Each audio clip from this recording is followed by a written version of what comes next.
Are we live? I think we're live. Cool. Alright, immutable. I should call you immutable, right? Yeah, that's fine. That works? Alright, cool. Um, so, um, I just wanted to start having some conversations every once in a while, maybe weekly basis, I'm not sure. But with a topic, though, and today's topic is you can't dismiss intelligent design by calling it supernatural. Um, what are your thoughts? Well, I mean, intelligent design itself is really kind of a broad term. I kind of need to know what form of intelligent design you're using. Okay, well, Behe, Stephen Meyer, Dembski, they argue that biological life was designed by an intelligent designer. I So, would mean, you go ahead? no, I mean, it's like it could be designed, sure. I don't see evidence really to suggest that, or really in the indication that it was, or why I should favor that over it being a natural cause. So, would you use that argument like, well, intelligent design has to argue for a supernatural designer, therefore you can't have a scientific conversation about it? Is that something that you would agree with? It depends what you mean by supernatural. If you're talking about like the Abrahamic gods, the ones that are defined to exist outside of reality and beyond our sense of perception of them, then I don't necessarily think you can really gather data on that empirically in the sense that we could. I mean, you can come to an inductive proof or an abduction from it, but outside of that, it's, you can't really do too much else with it. Okay. Because I've heard a lot of people tell me, well, intelligent design is just, it's just God dressed up. And because it's an argument for God, it's a theistic argument, then it's not a scientific one. So you wouldn't really argue in that way. I You mean, would argue in a different way.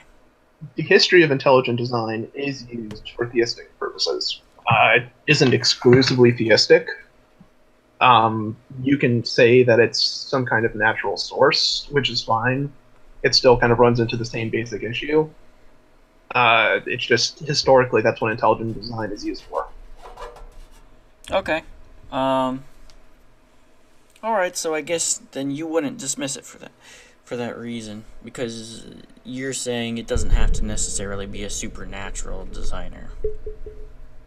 No, I mean the designer that's being referenced could be natural. Uh, you would still have to demonstrate that, or give reason as to, hey, there's something that we think is a designer, is on Alpha Centauri or whatever. Mm-hmm. There still has to be something to suggest that. Right. Well, sounds like we agree on a couple of things. Yeah, I also wouldn't say that it necessarily has to be a supernatural designer. On the other hand, well, not really on the other hand, but an additional point, and you kind of raised it already, is I don't even really know a useful definition of quote unquote supernatural. I mean, do you think that that word even offers a useful category? Is that even a useful category of things, do you think? Or, you know, It, it, I think it only serves. I think it's only useful really as acting as a parameter to talk about if you're talking about the Christian God or the Muslim God or God of for the Jews. It acts mm, as a way of setting a parameter for what you're talking about. I don't think it has really much practical value since really what we're doing is we're conjecturing about various qualities this being might have and if they contradict each other or various implications we can draw it from the qualities we choose to assign it. yeah. Um, and I've never heard a good definition of the supernatural. The only thing I've ever heard is I talked to one person one time and I said, well, you didn't give me a definition of supernatural. And they said, well, I mean, it's incoherent. And that's not a definition, it's just a description. And I would agree, like certain things, certain concepts that we would call supernatural, it seems kind of incoherent. Like omnipotent, to me, kind of sounds a little incoherent unless you're really precisely defining it. But then if you're defining it, you're also setting up parameters, which seems to contradict the idea of omnipotence. So, anyways, I don't really know what supernatural actually means, and I don't think anybody's ever given me a good definition. So when people try to dismiss intelligent design purely because they think it means God or theism or the supernatural, I say that they're not making a useful distinction. So it's not useful as grounds to dismiss the argument. Well, I think the reason, like, if you're going to reject the notion of intelligent design as a contending hypothesis for, like, explanation, I would say that for it's the reason you raised. Referring to something that's supernatural, I mean, you could say that's something that exceeds reality, that exists outside of our observable universe or the universe itself. That the issue really is, though, is that if we're referring to something that's, for us, in essence, doesn't really exist, what's the point of talking about it? We don't know what qualities it has. We don't know if contradictions are valuable. There's a basket load of things that we can't determine about that system. And because of that, we really can't say if what we're going to judge about that system is really valuable or not. Because once again, the parameters aren't really set. So it seems like you kind of offered some sort of a definition of the supernatural there, implicitly. Something that exists outside of the observable universe. Yeah, or just like the universe itself, there's something more. Okay. Okay, but so what about the multiverse, though? I mean, we can study that mathematically. We can develop models and things. I would say that because we can, I should be more careful how I say this. It's not necessarily that. Um, it's not necessarily the issue of like being able to interact. Like if there's a multiverse, we may or may not be able to interact with it. That's kind of a trivial point. But it's more of the notion of like if there is a multiverse, for instance, there are certain properties I should be able to judge about that particular other universe. Um, Whereas, for instance, if I'm saying the supernatural is something that exceeds the universe, it exists in its own realm of whatever. Defining something by virtue of null and void, by saying it simply does not have these qualities, it doesn't tell me anything about the system. It tells me what it doesn't have, but it doesn't give me a good firm grip on how I can evaluate the system itself, if that makes sense. Hmm. So you would say the multiverse would be an example of something that's supernatural since it's outside of the observable universe? I would say the multiverse is something that's beyond our own universe. I wouldn't say it's supernatural. I wouldn't say it's something that can, I guess I'll use the term exceeding its own qualities. It can't break its own rules. Like, for instance, physical laws that we set or that we develop. A physical law can't be broken and then reestablished and still be consistent with itself. Like, I can't say 1 is equal to 2 and have both 1 and 2 be discrete entities and not result in a contradiction. The only issue would be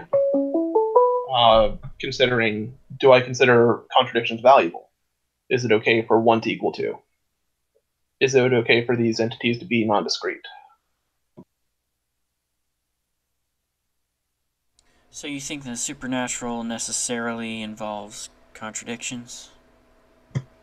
I think it permits itself for contradictions. I think you might be able to develop a system for a supernatural entity that is non-contradictory which, if so, I would like to see it presented. But needless to say, I do think there is at least a possibility for contradiction for the supernatural. Okay, well, you're talking as though it's a real category, so that's what I'm trying to narrow down here is the parameters of that category. So it seemed like you were kind of saying it's something that exists beyond the observable universe, but we're kind of not saying that now because then the multiverse would be supernatural, right? Yeah, I mean, I'm talking about it only as if though it's a category, not as if though it has any sustenance to it. All right. Like, Okay. just like the same way I would talk, well, in a similar way I would talk to black, like black and white. Mm-hmm. Black is the opposite of white.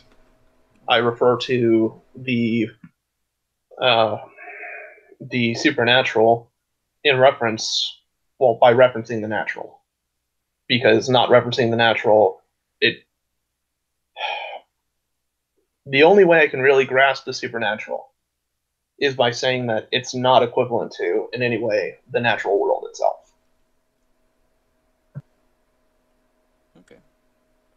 Well, I mean, and I've heard other people use other definitions. I've heard people actually use the definition outside the universe. That's what supernatural means. And what I try to point out is, or what I always point out is that you're not applying it consistently. Not you personally, but the people who say this.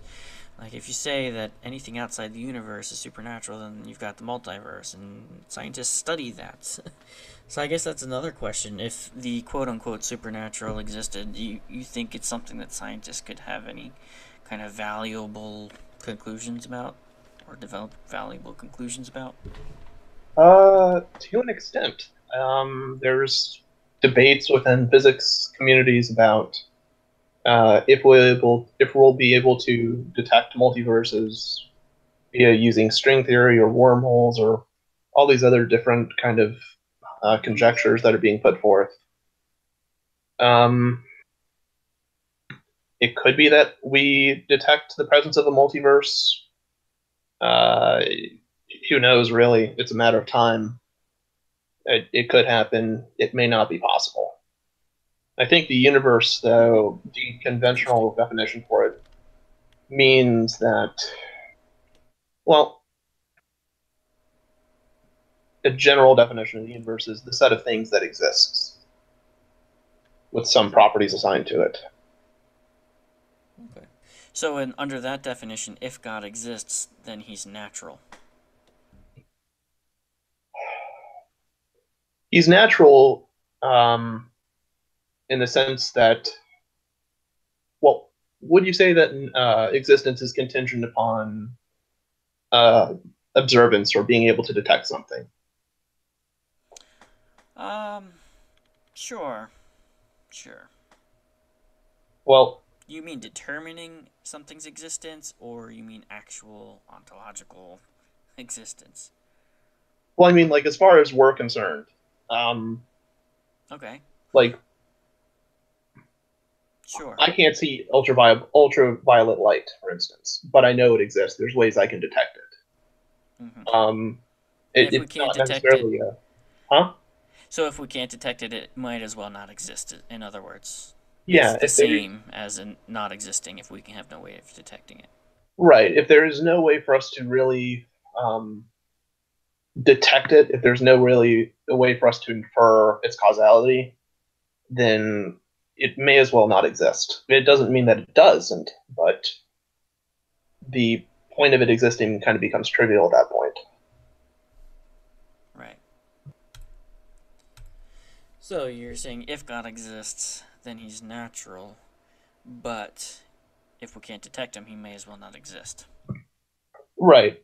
I mean, sure, a god could exist. In my opinion, I haven't been compelled. I haven't experienced that kind of force or presence to really convince me that, oh yeah, this thing does exist.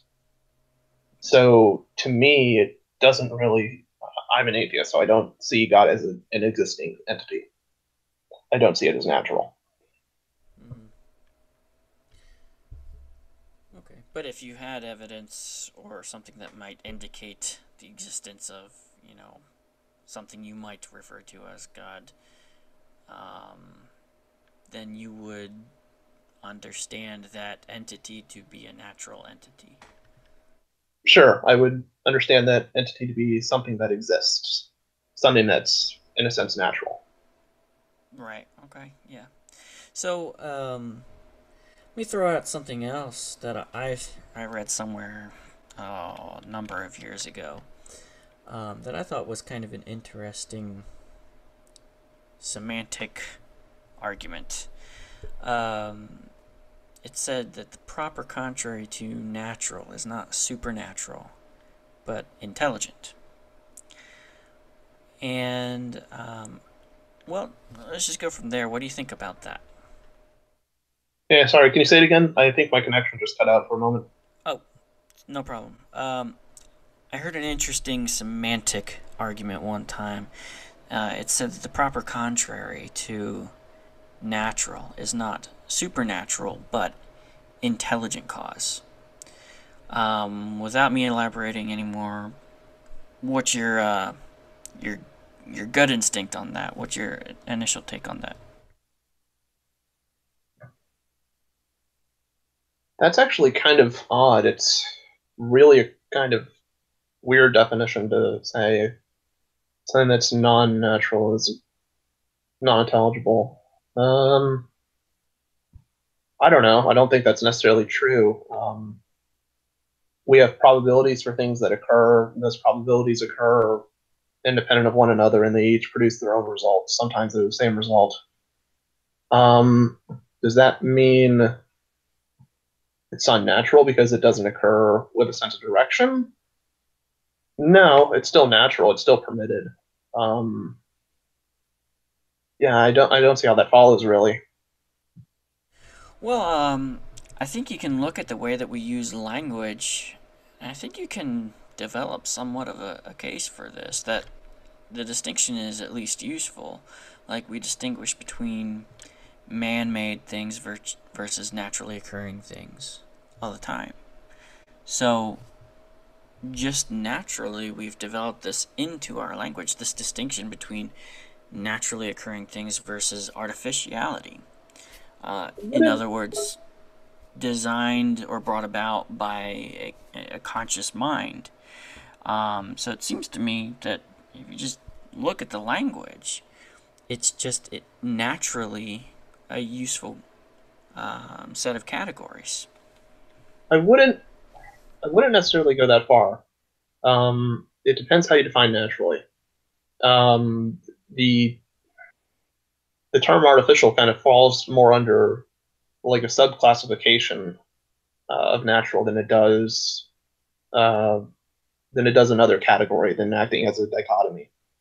The reason I would say that is natural agents exist, and also natural agents can be creative or intelligent. We can make things that do not occur within the normal structure, within the normal way of things, so to speak. Um, does that mean it's non-natural? No, because natural agents are manipulating it to take a certain form.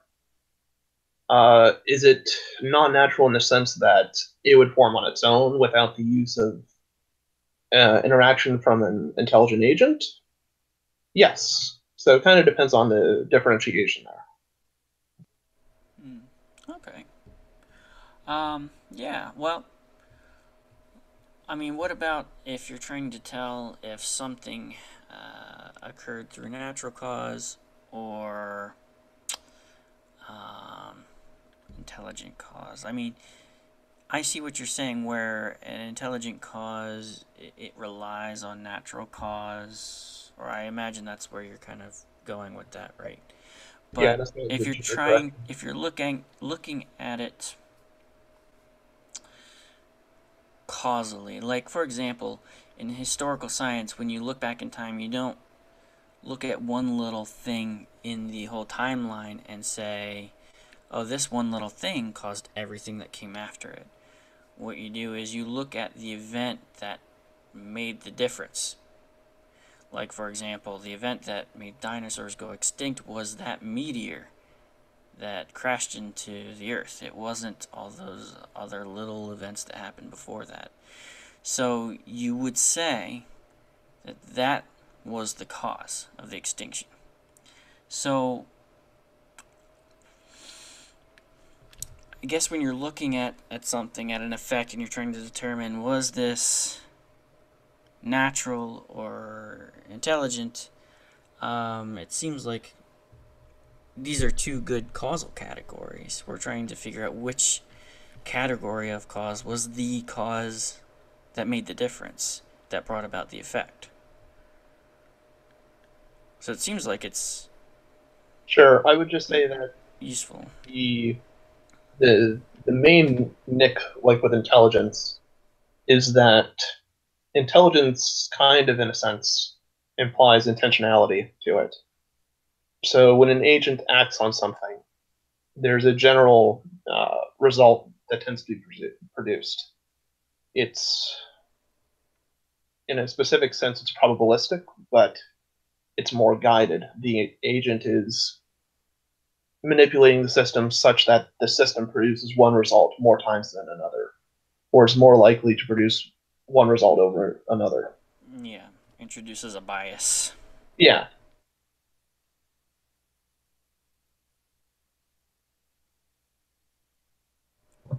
Okay, yeah, so I don't like using the word supernatural and natural. I don't think that's useful. But I do think it's a useful category, or it's a useful distinction to distinguish between natural and intelligent cause. I think we kind of are on the same page about that for the most part. I mean, I don't think I heard anything that I disagreed with in what you were saying. Where do you fall right now? I think kind of the point where it becomes a little blurry is that intelligent causes, um, well, the the notion of causality as it kind of refers to intelligent agents, it's it can be useful to a certain extent, but after a while, it kind of falls victim to a slippery slope. Mainly because we have this issue that we understand the universe is finite. We understand that there's a certain point in time where the universe began to exist and obviously didn't. And likewise, where there was a point in time where beings that have agency, beings that are in some sense intelligent, began to exist. And then, well, and before that did not begin to exist. The the primary issue is that when you're talking about something, say, like the origin of the universe or the beginning of life on Earth, you're almost forced to say that it's natural. Um, the main reason I kind of contend against the whole supernatural or uh, an intelligent agency is that there, and grant you, there are ways we could find evidence at some later point that suggests, hey, there's some alien life form and it transplants life on Earth. That's fine. But as of the time being, it's kind of trivial, or not trivial, but doesn't seem to. There isn't really much to warrant the idea that there's an intelligent agent that kind of directed the process of the universe, or that directed the process for life to occur on Earth. Okay, so for you, it's just a question of evidence. We're pretty much on the same page semantically, I guess, but it's for you. It's down to the evidence, the actual effects that we can identify that may be intelligently caused, and do we even Right, have a set of those effects? right. Yeah. Okay. Oh, cool. Um.